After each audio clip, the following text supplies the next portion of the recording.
আজ পর্যন্ত তুমি অনেক পড়াশোনার টেকনিক শুনেছ, তাই না? জাপানিজ, কোরিয়ান, আরও অনেক আধুনিক পদ্ধতির কথা।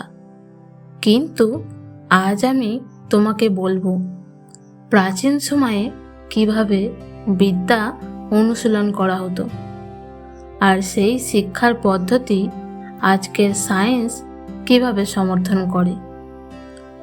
এইগুলো যদি তুমি নিয়ম করে মেনে চলো, তুমি নিজেই দেখবে তোমার পড়াশোনার মনোযোগ আর স্মৃতি কেমন বদলে যাচ্ছে।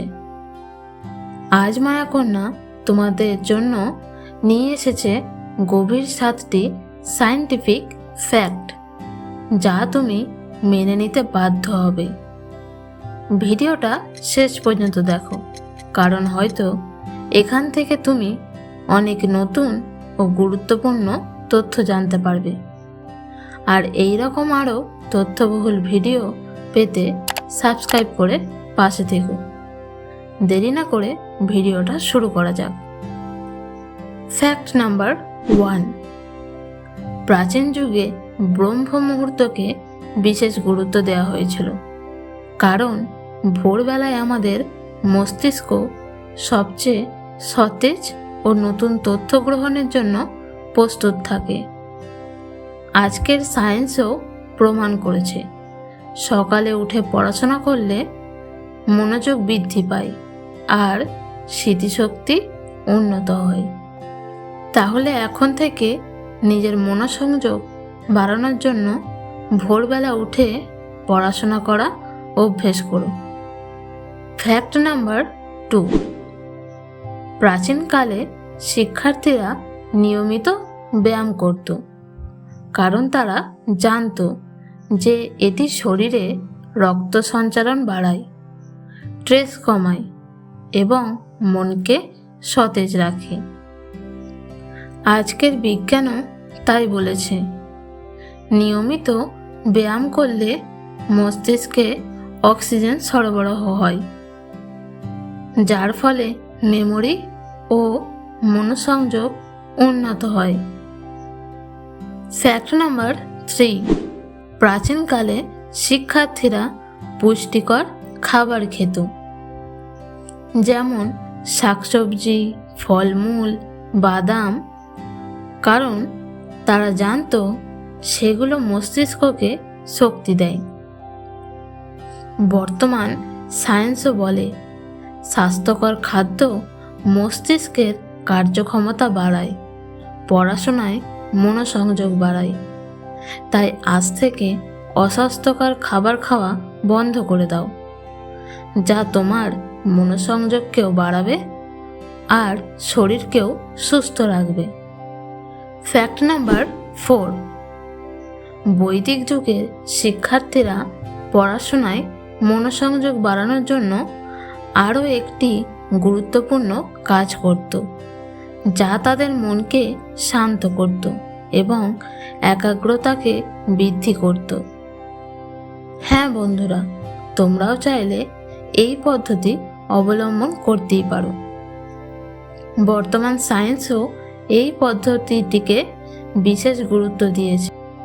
তোমরা ঠিক ধরেছ। ধ্যানের মাধ্যমে ব্রেনের প্রিফ্রন্টাল কর্টেক্স শক্তিশালী হয়, যা আমাদের ফোকাস বাড়ায়। Fact number 5। প্রাচীন যুগে শিক্ষার্থীদের মন্ত্র মনে রাখতে হতো, আর এই মন্ত্র মনে রাখার জন্য তারা মন্ত্রটিকে বারবার করে পাঠ করত, যা স্মৃতিশক্তি উন্নত করার একটি পদ্ধতি ছিল। আধুনিক সায়েন্সেও প্রমাণ করা হয়েছে স্পেসড রিপিটেশন বা মাঝে মাঝে পুনরাবৃত্তি করলে তথ্য দীর্ঘস্থায়ী হয়।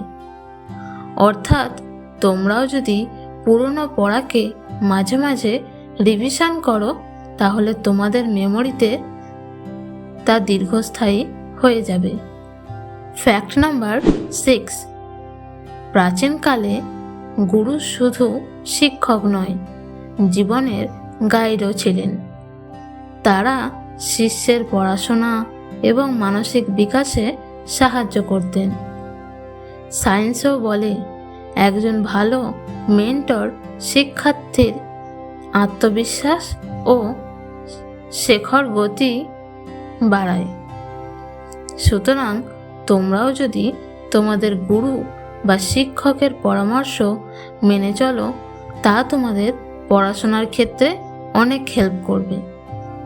ফ্যাক্ট নাম্বার 7, প্রাচীন যুগে শিক্ষার্থীরা তাদের ঘুমের সময় ঠিক রাখত এবং পর্যাপ্ত পরিমাণে তারা অবশ্যই ঘুমোতো, কারণ তারা জানতো ভালো ঘুম মস্তিষ্কের জন্য খুব জরুরি।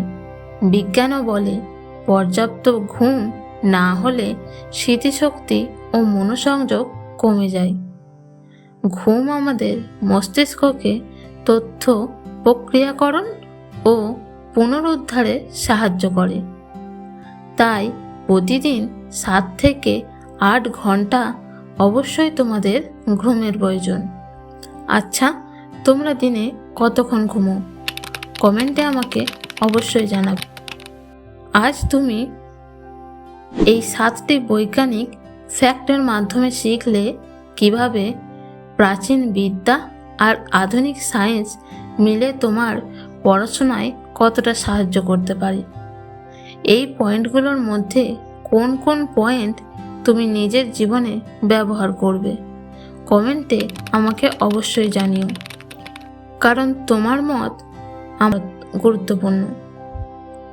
এই ভিডিওটা যদি ভালো লেগে থাকে তাহলে অবশ্যই লাইক করে দিও, আর এই রকমই নতুন নতুন ইনফরমেশান পেতে মায়াকন্যা চ্যানেলটিকে সাবস্ক্রাইব করে রেখো, কারণ এই রকম ভিডিও আমাদের চ্যানেলে প্রতিনিয়ত আসতেই থাকে।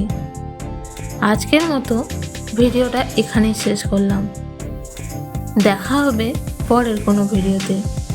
ততক্ষণের জন্য সুস্থ থেকো, ভালো থেকো আর পড়াশোনায় মনোসংযোগ করো।